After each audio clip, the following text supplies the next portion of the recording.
BS Film Talk. Yes, boys.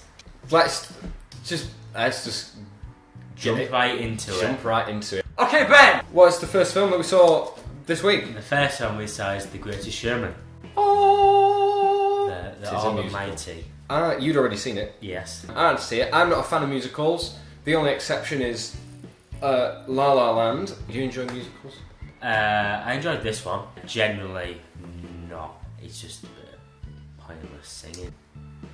If they start singing, if the song has no bearing on the plot or the character development, if it's just, here's an inspirational song about be yourself, I just don't see the point in it. What is basically this film? Which is basically this film, yeah.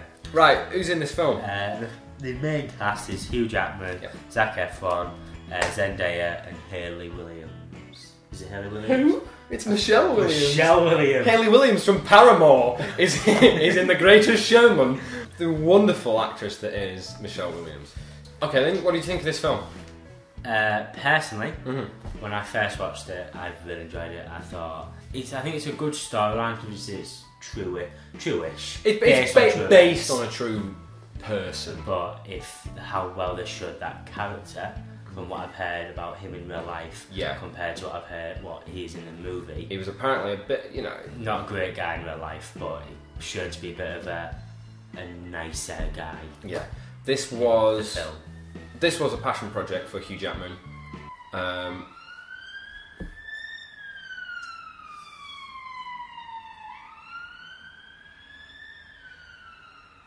mean, someone better have died for them to interrupt this. Yeah, passion project for Jackman. He's been wanting to do it for many years now. Definitely a family film. What I noticed, the pretentious arsehole filmmaker in me noticed incredibly underdeveloped characters. Plot lines going nowhere. The scenes don't last long enough to have any emotional weight. And then when there's any point where I'm getting into it, he starts singing again. Just two scenes, just give us some drama. Because I sat next to you while we watched this, and I just heard the sighs every time they started singing. It's like, the soundtrack of this is what really makes the film for me. The actual songs are really good. I know that obviously they're all uplifting because they're meant to be. That's what the film's about. Is about overcoming adversity and. The songs are written by the same people who wrote the songs for La La Land. Yes. So I did. The songs. That's one of the reasons you want to go see it. To be fair, yeah, the songs are catchy. Now, if we go to the film rating app, the movie film rating app / website. Letterboxd.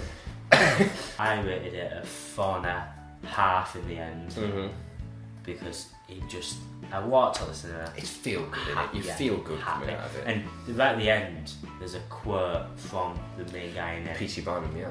What was, I probably should write this down, the art of something about happiness leaving. I don't know. But I agreed with the quote. I'll put it up on the screen. Yes, I agreed with the quote, and I think that's what the film did.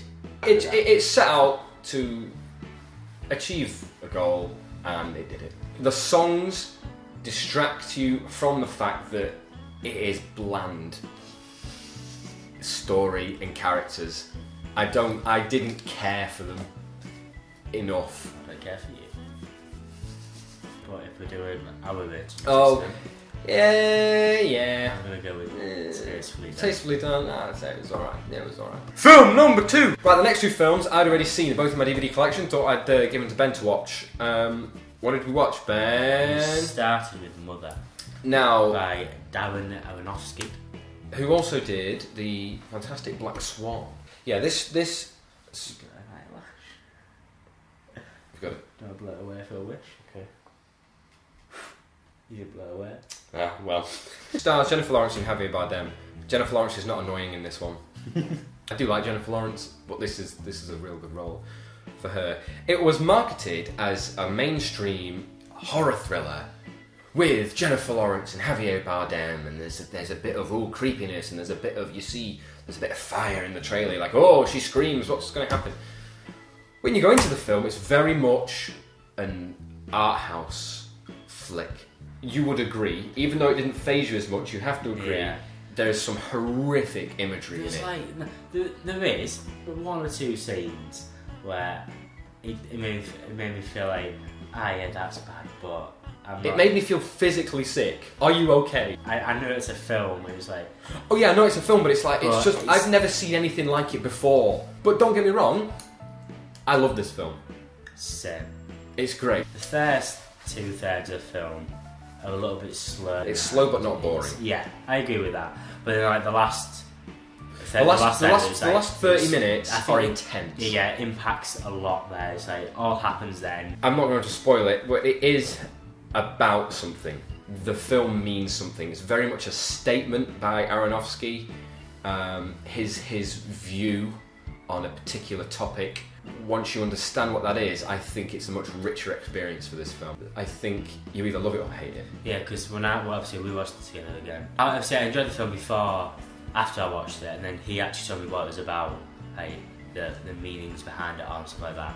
And I feel like that just made me enjoy it more to think about. Yeah, there's a lot of metaphorical, allegorical points in the film. That just made it a better film for me. It's not for the mainstream audience. No. I would say you should only watch if you understand that it's going to be, intense. It's the most intense experience I've had, which I think is why I like it so much. I've never felt like that while watching a film and coming out of a film. I've never felt so... It's really like anxiety-inducing, stressful film. I'm not really selling it, am I? No, but it's really good. Yeah. Right, if we go to the movie rating app/website Letterboxd, what did you give it? I rated it a 4. As did I. Like you say, if you can get through it, and when you understand what is going on, I think it's...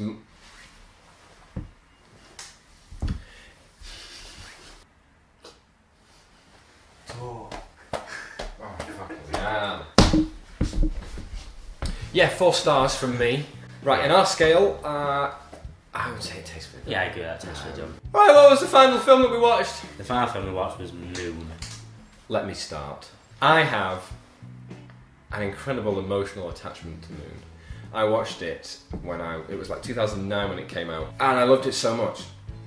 It's one of my favourite sci-fi films of all time. It stars Sam Rockwell, and that's it. There is a robot. Kevin Spacey voices the robot in it. It's about a guy who is on a 3-year mission on the moon to he harvests solar energy and stuff from the sun. I love this film. I really do. It's a debut from Duncan Jones, the director who is the son of David Bowie. Basically, it's a very paranoid film. It's like, go on. I can't go into it without spoiling it. But well, what I'll say, so obviously I haven't seen it once, and that was last week, whatever it was. I noticed a few minor problems with not plot, but things that happen in the movie. What probably be a bit questionable. Like, how do you mean? The things that aren't resolved, or what? No, like when I was pointing out like, oh yeah, like this wouldn't happen, or like that wouldn't happen, but I feel like kind of not spelt it, but I was like, I just noticed some things.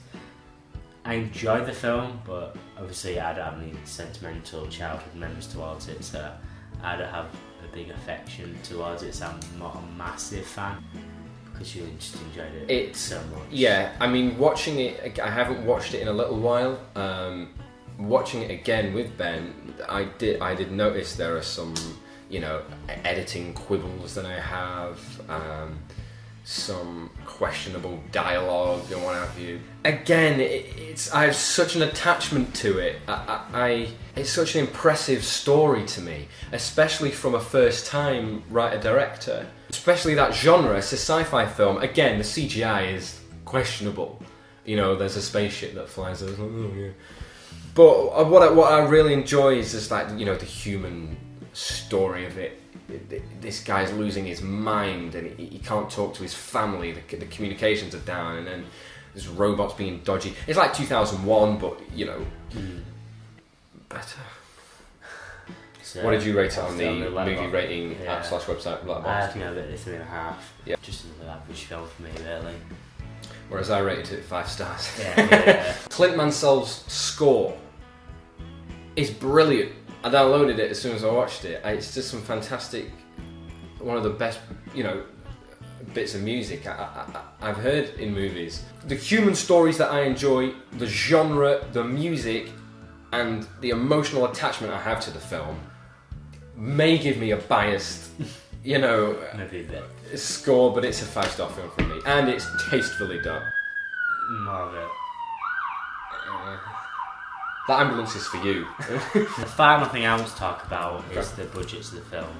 So if we go back to Greatest Showman, which out of the 3 films has the biggest budget, $84 million.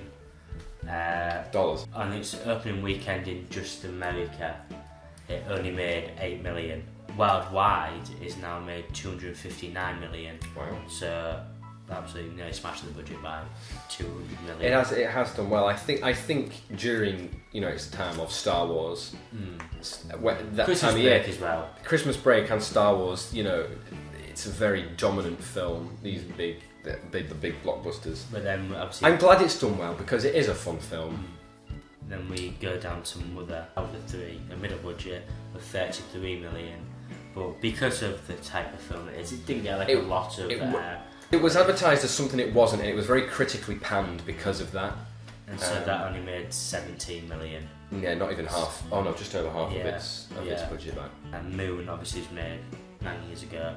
Only had a £5 million budget. Was not a lot for film. That's a low budget film. And only just made the money back. Right, well that's it for this week's film talk. So, outro. 3, 2, 1. You meant. Fuck that, didn't I? You proper fuck that.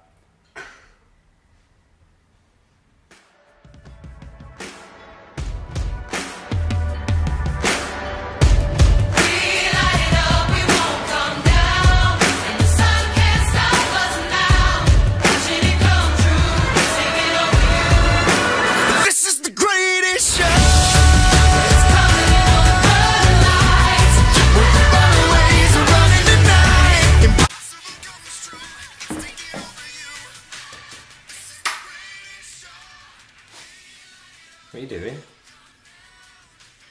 I'm talking it. Talk about films.